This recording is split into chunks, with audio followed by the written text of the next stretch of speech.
Hello, saints, friends, and others. Welcome to the King's Dominion podcast, the official podcast of Dominion Church and Dominion Institute.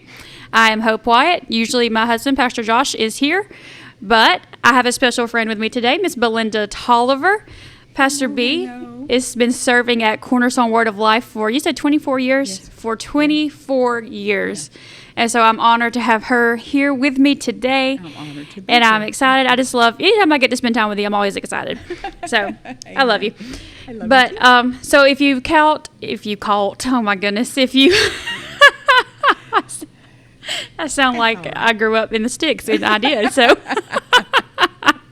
It comes out. It does. It comes out when it's like, did that really just happen? Did I say? I just sounded like cornbread. But anyway, I grew up in a town with only one red light and a big chicken mill feed in the middle of downtown. So that's why I sound like. Right. That's why I sound like this. Anyway, working on it, trying not to sound so redneck. But anyway, I'm honored to have Pastor Belinda here with me today. If you caught our last episode, we were talking about, serving your pastors and falling under the vision and, hearing God when he's leading you from one pastor to another and just, serving and staying par for the course. In this episode, we'll talk some about saying yes and your continued saying yes. And I'd like to get into, staying with your pastors when it's hard, not necessarily when they're hard, like they're difficult to be around. But, there's seasons that churches go through where they're, under attack, where we've got this problem and this problem and this problem. And it's like, oh my goodness, will things ever get better?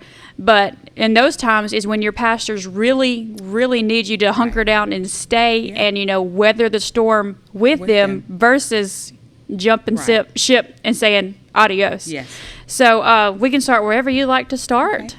Well, as you were talking about that, what came up in my heart is, Joshua was in a battle with the Amalekites, and Moses was up on a hill. Yes. And he had his rod up. Yes. And as he would lift that rod up, and as he had strength, Joshua would advance on the enemy. Yes. But it got to a point where his arms were heavy, and so when his arm would go down, the enemy would advance on Joshua. So Aaron and Hur came on, sat him on a rock, Moses on a rock, and then they lifted up his arms on either side. So they're in a battle. Yeah. They're facing an enemy. And so in order to get the victory of that, that rod, which was a representative of the power of God, needed to be held high. Yes. And Moses needed help.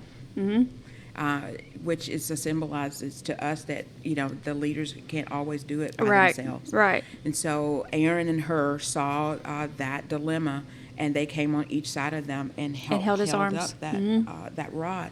And then Joshua was able to advance on the enemy and ultimately defeat them. Yeah. And so when your senior leaders are going through battles like that, they need that support around them, because when they're going through something, they don't need you to add to the problem. Right. And so as much peace that you can bring to the situation, we had a guest minister couple at our church just recently, and over the years, when they are on their way out, they came in and ministered stuff.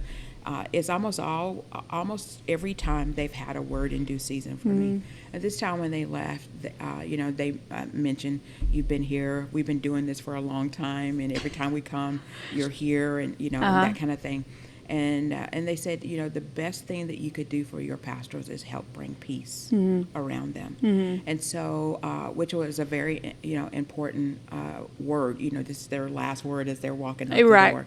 And so I just endeavor, I know Pastor Robert, who is also an associate pastor and over our youth and young adults, endeavor to do that with them as well, is to help bring peace around them. Yeah. So when they're going through things, they don't need their associates or, their staff to add to that. Yes. They need you to rally around them and help them do that. Right. There's a picture of a Roman soldier, and, he has a shield, and the shield covers him from head to toe. And I learned this from Rick Renner, and he said that when fiery darts are coming at your leader, they would take those in actual battle. They would take those shields and they had hooks on the side of them, and they hook them together, and they would surround the leader, and they would also hook together over the top of them to shield them, to get them to a different position, to protect them, because they're the ones that's given the battle cry, or they're given the directions on what to do to advance on the enemy, and so they needed to be protected to get to the next level. And so with our prayers, with us bringing our supply, that's what we're doing. We're hooking our prayers together, our supply together to help shield them and protect them, keeping the fiery darts. The fiery darts come. Yes. But we can put our shields up and our prayers up to help protect them from those fiery darts. So in bringing our supply and our yes and our sticking in there with them when times are tough and things are rocky, the waters are a little rocky, it just helps steady the ship, when things are that way, and not bolt. Yes. When, maybe your flesh feels like doing it, but that's what's anchored me over the years, because, your brain goes, one way, your flesh goes another, and you're like, it might be easy. Oh, yeah. Be a lot easier. A lot easier. But the yes that I said to the Lord all those years ago when he was moving me is what's anchored me. He's not showing me anything else. He's not showing me anybody else as my pastor. And so I'm to be planted in the house of the Lord. Yeah. And it's not my decision to leave. And I know, especially in helping to pastor, someone years ago called me a sheepdog, and I didn't necessarily appreciate the term at the time. So I looked up sheepdog, and a sheepdog is one that helps tend the sheep. And so if they're trying to get out of line and that kind of thing, and so part of my call is to help them tend. And if I'm not there in my place, then they've got to whether getting somebody else in that place and that kind of thing. But there's a grace and anointing on me to assist them and help them in those times of trouble. Those, and again, it's easy to stay when everything's nice and easy and that kind of thing. But what are you going to do in the hard times? Yeah. When the battle is on? Yeah. Where's your supply? What are you going to do? And so the yes that I did, in 2003, 2002, to stay anchored has what's kept me planted in the house of the Lord, where he brought me. Yeah. And kept me safe too, and helped me bring my supply to them when they're going through things and transition, or somebody coming in with their own agenda and those kinds of things. Saying my yes helped me stay planted to help them. Yeah. So we've recently gone through a severe demonic attack. The church, as a whole, it's been awful. And in seasons like that, where you know the cause of this, it's straight from the enemy. But instead of your people standing up and covering in prayer and hunkering down and doing what needs to be done to win, they jump and they jump and they're gone and they're gone. And so then it's just pastor left there alone, fighting it all by himself.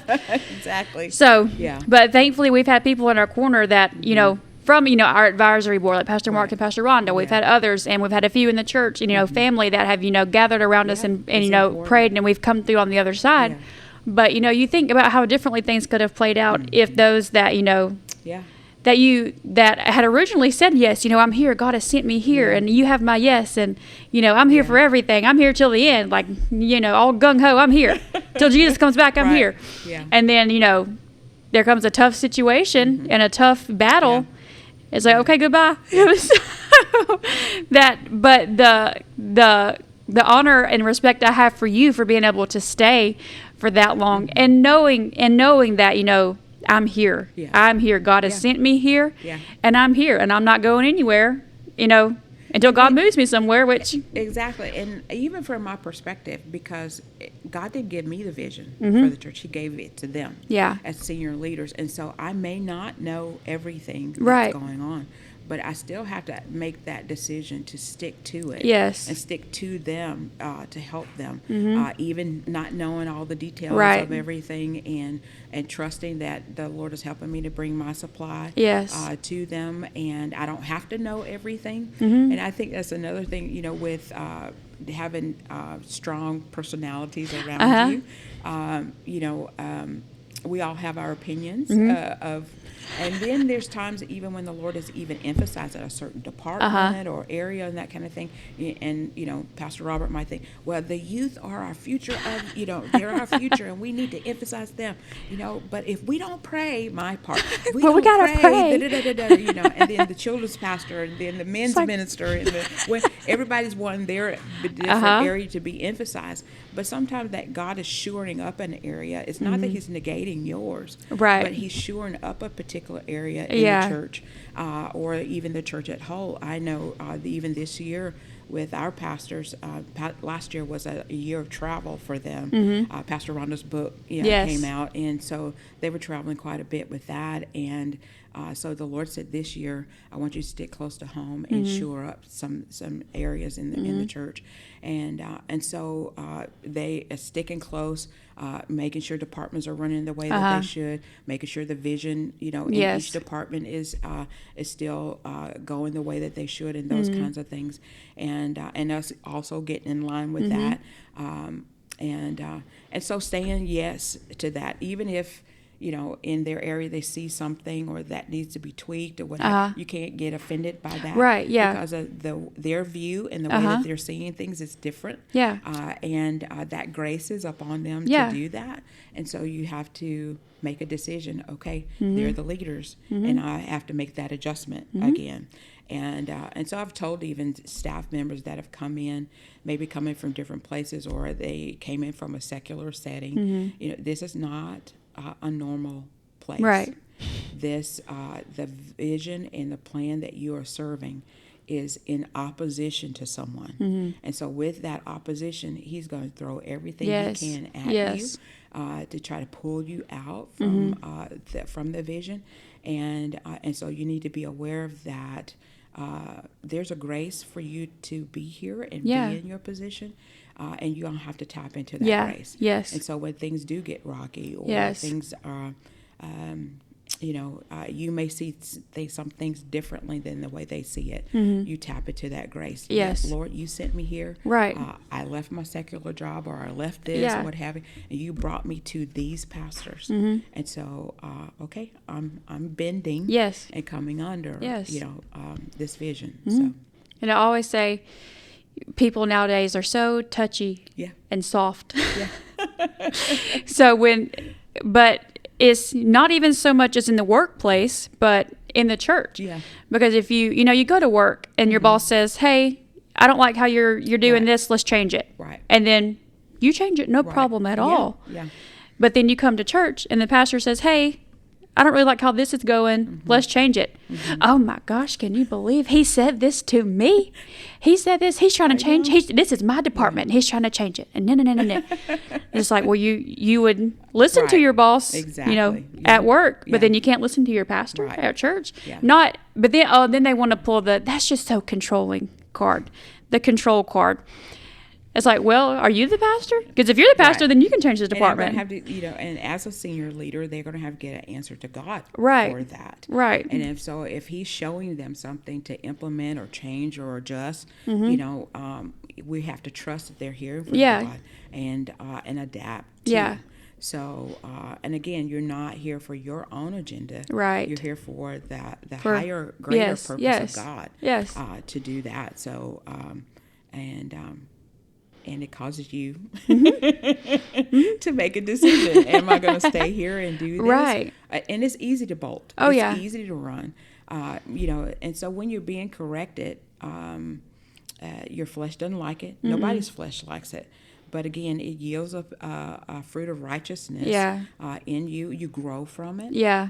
And then maybe even later down the road, you see why something happened. You might not have seen it in the moment, but then you go, okay, I understand now. Yeah. I remember there was a time we were going from one building to another, and Pastor Mark had made a decision with someone that we were working with in the community that was taking over the building, and so they were not operating above board and all that, and and so I was vehement against that person and that kind of thing, and then it caused a little rockiness in my relationship with him, and I was adamant about, why are you doing this? You know what they're doing. And then later, I was listening to Pastor Nancy Dufresne about something, and she said, we've paid thousands and thousands of dollars to stay in a place of peace, even when we knew we were right and the other person was wrong. Yeah. And all of a sudden I saw it. He was paying for peace. Yeah. And doing the will of God, what he thought was right. And Yeah. God helped us sail right through that thing. So I had to go back and apologize and say, now I see on the other side, and I apologize for my behavior in the midst of that you saw something I didn't see. Yeah. And God helped me to see that. And so, I had to go back and say, I'm sorry. I'm sorry. I'm sorry. I understand now. Yeah, I understand now. And God brought me that answer. So on the other side of it, that I could see, what was happening in the moment. Yeah. Well, but to be able to stay in peace. Yeah. That's, a word that we got from the Lord, in our time of prayer not long ago, well, maybe a few months ago, but was, stay in peace. Because if everyone is in turmoil and in confusion and no one knows what's going on or who to turn to, when they find, that place of peace, they're going to come to that place of peace. And the word says that we will go forth in peace. Yes. And so if you can't get to peace, you won't go forth. So that's a progression there. You will go forth in peace. So you have find that place of peace first so that you can move forward in that. Yeah. Everything we operate in has to be at that place of peace. Yeah. And, that ties in with forgiveness. You have to stay in forgiveness. To stay in peace, to stay in faith, and to stay in faith, you have to stay in love. Yes. And we got a lot of work to do. Be able to see, the next step or where God's taken us, and so you can get stuck there in the place of unforgiveness. Yes.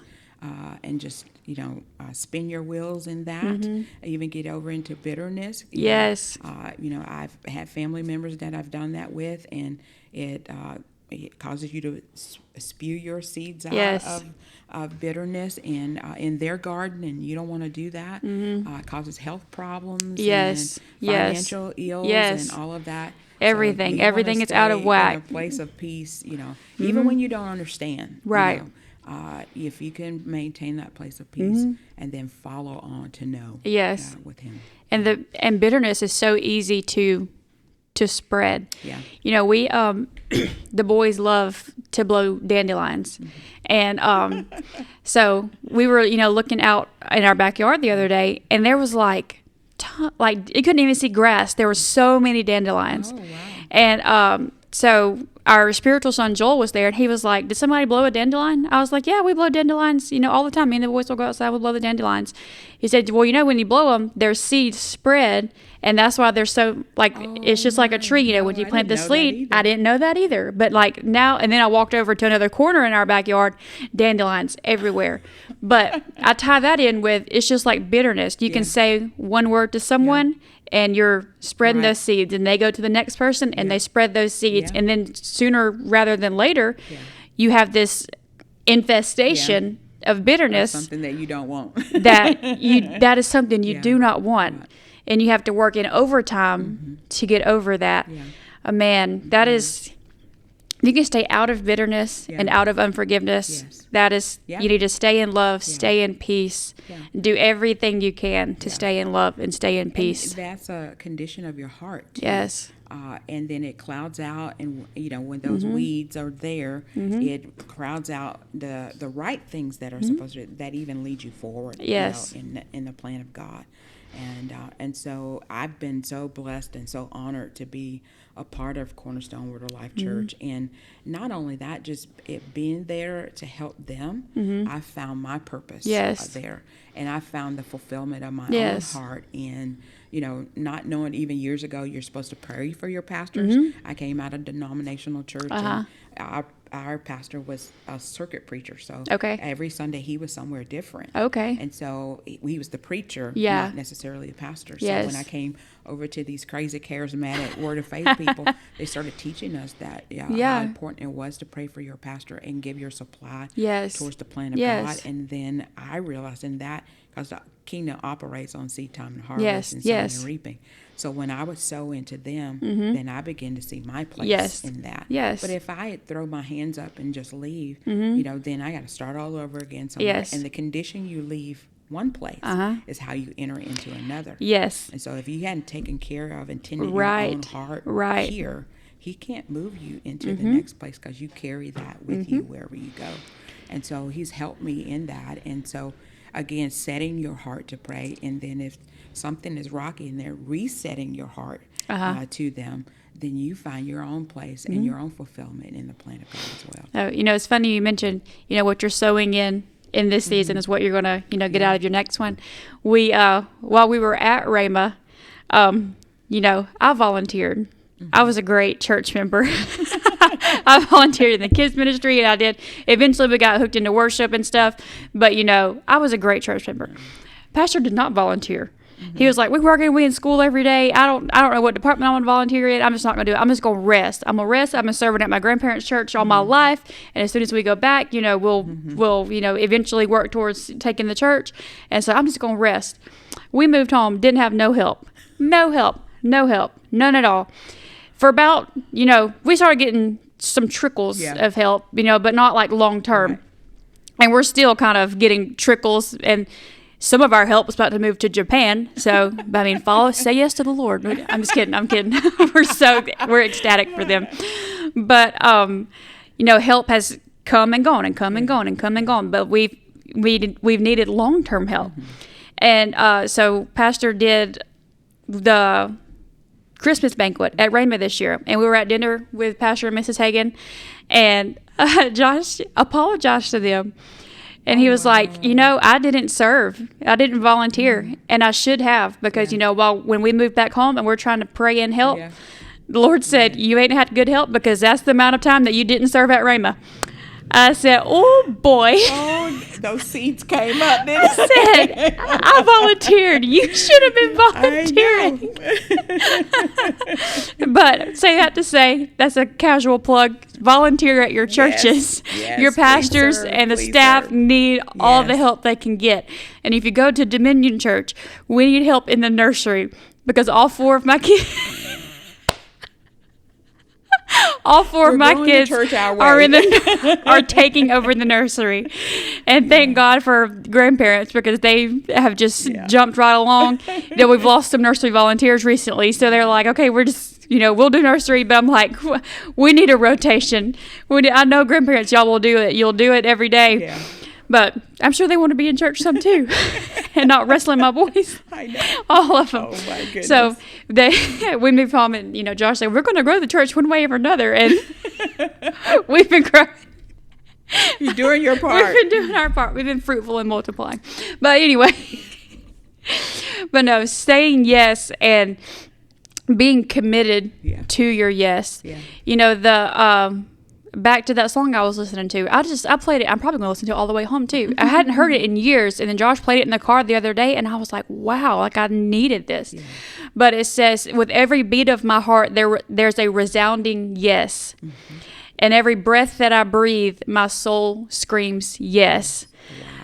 So I was like, yes, yes, yes. Yes, Lord, whatever it is you've had us to do, whatever you want us to do, yes. And, in this season that we've been in as a church recently that's been very hard, we've talked about jumping ship. We're like, it's hard. Don't nobody else want to be here? We might as well jump too. But no, Pastor was in prayer, and the Lord showed him, himself at our same church when he was about 12 or 13 years old, laying at the altar at the church, just in prayer, deep prayer. Goodness. And he was, crying out to God, yes, whatever you have me do. Yes, yes, yes. And the Lord said, you gave me your yes back then. Oh my So goodness. You gave me your yes back then. So no jumping ship now, because you gave me that yes. Yeah. And so now we're reinstating and rolling with the yes and running with the yes. Because God, you've asked us to do this. Mm-hmm. And now you've brought along help with us. And so every person's yes is so important to the plan of God. Jesus' yes was important. Yes. Oh, my goodness. If he hadn't. I was just talking to the staff the other day that, in the upper room, he laid the stake in the ground of, I'm going to the cross. This is what's getting ready to happen. But when he got in the garden, his flesh started recoiling Yes. back from that. But he said, nevertheless, Yes. not my will, Not but mine. your will be done. Yes. And so that's his yes. When Yes. he put that yes stuck Absolutely. in, it carried him through the garden. Yes. It carried him through the beatings. It carried Oh. him through the cross. It carried him through hell. Yes. Until he went to the mercy seat and sat down. Yes. Put the blood. And if he hadn't said yes, what kind of mess would we be in today?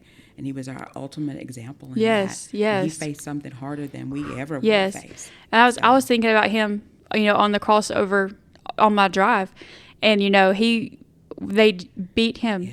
I mean, it was awful. He was, unrecognizable. Yeah. But yet he was on the cross and said, "Forgive them, for Yeah. they know not what they do." And then I thought about Mary, and I'm like, Yeah, she said You know, yes to the plan of God. man, To they up carry there, the your plan of baby God. up there, Yeah. and he's up there forgiving him. I'm sure Yeah. she's like, "Why are you saying that?" I'd have been like, "What?" I'm just Yes. kidding. But no, the amount of crucifying your flesh is exactly what Jesus did, and dying to self to fulfill the plan of Right. God is exactly what Jesus did. And for all of us, A level His of sacrifice. consecration and dedication and yielding his will to the Mm-hmm. will of God. And in him doing that, we're here today because of him saying Yes. yes to that. So, yeah. and He says yes, and then we act like it's a pain to say yes to volunteer in the nursery at Dominion Church. I'm just kidding. All right. Well, we love you guys. Would you like to pray us out? Sure. Absolutely. Well, Father, we just thank you for the time that we've had together and the rich fellowship within. And Father, I just lift up Pastor Josh and Pastor Hope to you in Dominion Church. And I thank you for the plan and the purpose that you have for them. And Father, I just thank you right now that you call Timothys to them. You call people who are like-minded and like-hearted with them, that they would have the same care for your people that they have. So we just thank you right now that you, from the north, south, east, and west, we call in people for their life to come and help to serve the purpose of the plan of God and fulfill that which you have for Dominion Church in the future. And we thank you for it in Jesus' name. Amen. Amen. All right.